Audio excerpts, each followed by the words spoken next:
सो gentleman की next story में क्या होने वाला है, लेटेस्ट एपिसोड कैसी थी, ड्रामा जो है वो बहुत सारी फीमेल्स को खास तौर पे बोरिंग लगने लग रहा है। एक चीज़ मैं मेंशन कर दूं कि it's a pure manly drama.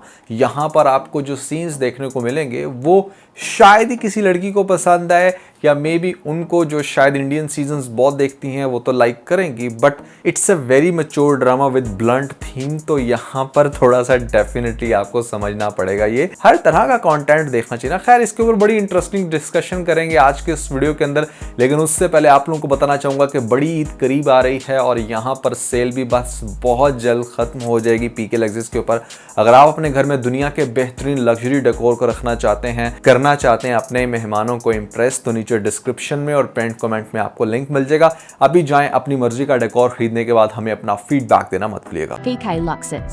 We don't sell crap. इस ड्रामे के अंदर कुछ लाइंस बहुत ही इंपॉर्टेंट हैं। चूंकि ये ड्रामा लिखा खलीलुर रहमान ने है, तो नो डाउट यहाँ पर बहुत सारी गहरी बातें होंगी।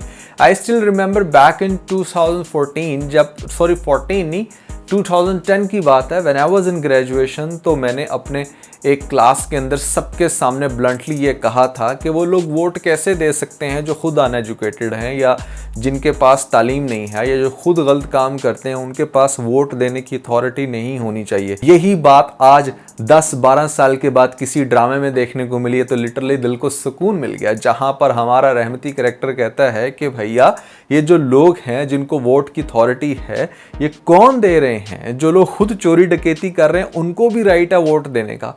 तो there should be a system के जहां पर ना आप फिल्टर आउट कर सको, उन लोगों को ये अथॉरिटी दो। मैं सिर्फ एजुकेशन की बेस पे मार्क नहीं करूंगा, क्योंकि डेफिनेटली पाकिस्तान का लिटरेसी रेट इतना अच्छा तो नहीं है कि सिर्फ हम कहें कि हाँ भाई ग्रेजुएट लोग वोट दे सकते हैं। हर एक को राइट होना चाहिए, but there should be some filter के कुछ लोगों को वोट देने की अथॉरिटी ना हो, क्योंकि ऐसे लोग गलत लोगों को ऊपर लेकर आते हैं। वेरी डीप, वेरी प्रोफाउंड, बहुत मजा आया मुझे ये सीन देखने का। लेकिन एक जगह पर गलती कर गए हमारे खलीलुर रहमान, जहां पर हमारी जरनाब का कैरेक्टर कहती है अपने असिस्टेंट कमिश्नर को, तुम नौकरी कर रहे हो, मैं तो समझी थी तुम असिस्टेंट कमिश्नर हो। अरे भैया, असिस्टेंट कमिश्नर हो या कमिश्नर हो, चाहे कुछ भी हो, वो अपने से नीचे वालों को, मतलब SHO वगैरह के ऊपर तो बॉस है, लेकिन अपने से ऊपर वालों का गुलाम ही है। और unfortunately that's how it is. और नौकरी ना, मतलब ठीक है आप आवाम के भी नौकर ही होते हो, तो समहाउ इट्स अ नौकरी। अगर आप कुछ बियॉन्ड दैट जाकर करने की कोशिश भी करते हो, तो क्या होता है कि जो आपसे ऊपर वाली डेजिग्नेशन में होता है वो आपको तबादला करवा देता है, या फिर इस तरह से ट्रोल करता है, इनफैक्ट आपको मरवा भी देता है। तो ये हार्ड रियलिटीज़ हैं जिसको हमें समझना पड़ेगा। पाकिस्तान में भी इंडिया की तरह कोई IPS का ऐसा स्ट्रॉन्ग सिस्टम होना चाहिए जहां पर इंडिपेंडेंट, आई नो है बट वो इतना स्ट्रॉन्ग नहीं है, जहां पर इंडिपेंडेंटली एक ऑफिसर ऊपर आकर इतने बड़े बड़े काम करे, इतने बड़े बड़े डिसीजंस ले कि उसको प्राइम मिनिस्टर के अलावा कोई हाथ ना लगा सके। तो वहां पर हम कह सकते हैं कि it's a very super power position, जहां पर बंदा कोई भी चेंज ला सकता है। But assistant commissioner, I don't think so. एक बड़ा ही स्ट्रेंज सीन आपको दिखाया जाता है कि जहां पर एक न्यूज रिपोर्टर, कहने को मतलब वो हमेशा से एविडेंस कलेक्ट करेगी, वो कैसे बिना फोन के चली गई है उस लोकेशन पे जहां पर वो सिर्फ कोई तमाशा देखने गई थी, सिर्फ गोलियों की आवाज सुन के। And how can be she open के, मतलब आधी रात को पाकिस्तान में कौन सी जवान जहां लड़की है जो गली के किनारे में जाकर, जो गली के दरमियान में जहां पर गुंडों की फाइट होने लग रही है, किसी ने असला भी पकड़ा हुआ है, और वो इतनी ब्रेव है कि जाकर स्लैप भी लगा देगी। It was a very unrealistic scene. ऐसा नहीं होता भैया, there should be some connection के, मतलब वो वहां पर क्यों पहुंची या किस टाइम पहुंची। दिन का टाइम पहले था, तब आपने दिखाया कि हाँ उसने स्लैब धर दिया, समझ में आ रहा था कुछ ना कुछ, लेकिन रात के टाइम दिखा दिया, ये अब कुछ ज्यादा ही हो गया। अब आने वाली एपिसोड बहुत ही ज्यादा इंटरेस्टिंग होगी, क्योंकि लेटेस्ट एपिसोड में अगर आपने गौर किया हो तो जो रहमती है ना, उसको भी कहीं ना कहीं जरनाब बहुत पसंद है। अब जिस तरह से उसके दुखों पे नमक छिड़का है हमारे मुन्ने ने, तो उसका भी ध्यान तो जरनाब पे ही था। अब इंटरेस्टिंग काम ये होगा कि हमारा जो मुन्ना है वो कह रहा है कि उसने अपनी फील्ड चेंज करनी है। और एक बात मैं आपको बता दूं, आप किसी भी डॉन को ज्वाइन तो कर सकते हो, बट आप उसको छोड़ नहीं सकते। वो आपने इंडियन सॉन्ग सुना ना, या अली मदद वाली, वो बड़ा ही कमाल का सॉन्ग है। वहाँ पर आपको दिखाया जाता है कि कैसे डॉन जो है ना, वो कहता है कि भैया आने का रास्ता है, जाने का नहीं है। जाने का रास्ता सिर्फ डायरेक्टली कब्र में ही है। तो अब चूंकि ये एक्सकेप करना चाह रहा है अपने प्यार को अचीव करने के लिए, तो यहाँ पर रहमती को ये चीज़ बिल्कुल भी एक्सेप्ट नहीं होगी। वो कहेगा कि नहीं, तुम्हें जो चाहिए मैं देने के लिए तैयार हूँ। वो कहेगा मुझे जरनाब चाहिए। अब जरनाब का सुनकर डेफिनेटली उसका मज़ीद खून खुलेगा, क्योंकि एक्चुअली में वो खुद भी उसको लाइक करता है। तो आपको दिखाया जाएगा जो बहुत ही ज़्यादा इंटरेस्टिंग सीन मैं एक्सपेक्ट कर रहा हूँ नेक्स्ट एपिसोड से, वो ये कि यहाँ पर जो मुन्ना होगा ना, वो अपने इस रहमती को कहेगा कि भैया ठीक है, मैं इस नौकरी से खैर बात कर रहा हूँ, मैं नहीं करूँगा। अब रहमती को गुस्सा आएगा तो वो मौज़म को फिर पावर देगा दोबारा से फिर से मुन्ने की, क्योंकि मौज़म तो खुद से भी ये चाहता था कि ना आए यहाँ पर मुन्ना, तो वो बड़ा खुशली रीज्वाइन करेगा और उस पावर के चलते यहाँ पर वो अब मुन्ने को सबक सिखाना चाहता है। तो सबसे बड़ा दुश्मन पहले बनेगा मुन्ने का कौन? मौज़म, फिर रहमती खुद, क्योंकि रहमती नहीं चाहता था कि ये मुझे छोड़ के जाए। वो ना सिर्फ छोड़ के गया बल्कि वो उस लड़की के पीछे भी जा रहा है जिसको रहमती लाइक करता है। और सबसे इंटरेस्टिंग बात यह है कि नेक्स्ट एपिसोड में शायद आपको दिखा भी दिया गया, आई थिंक ये अपने फ्योंसी के साथ नहीं है, चलो हो भी सकती है, लेकिन आगे से ये सीन आपको ज़रूर दिखाए जाएंगे कि जहाँ पर ये डायरेक्टली मिलेगी इसी मुन्ने से और शायद उसको एक्सक्यूज़ करे कि शायद उसने कुछ ज़्यादा ही कर दिया। उसको एहसास हो जाए कि हाँ, वो बंदा तो मरा नहीं था जान से, लेकिन मैं बार बार इसको थप्पड़ मार रही हूँ। और वो ये बात क्लेम करे कि उसने अब ये काम छोड़ दिया है, वो ऐसा कुछ नहीं करेगा। अब इंटरेस्टिंग बात आपको ये दिखाई जाएगी कि जो जरनाब है, जो एक्सपेक्ट कर रही है अपने असिस्टेंट कमिश्नर से कि वो स्टेप लेगा, वो स्टेप नहीं ले पा रहा, बावजूद इसके कि वो एक इतनी स्ट्रॉन्ग पोजीशन में है। जबकि जो मुन्ना है उसने अपना ये धंधा छोड़ दिया और फिर इतने सारे उसके दुश्मन है, वो असिस्टेंट कमिश्नर भी इसका दुश्मन बन जाएगा, क्योंकि उसको पता चलेगा कि ये मेरी फियांसी के पीछे है।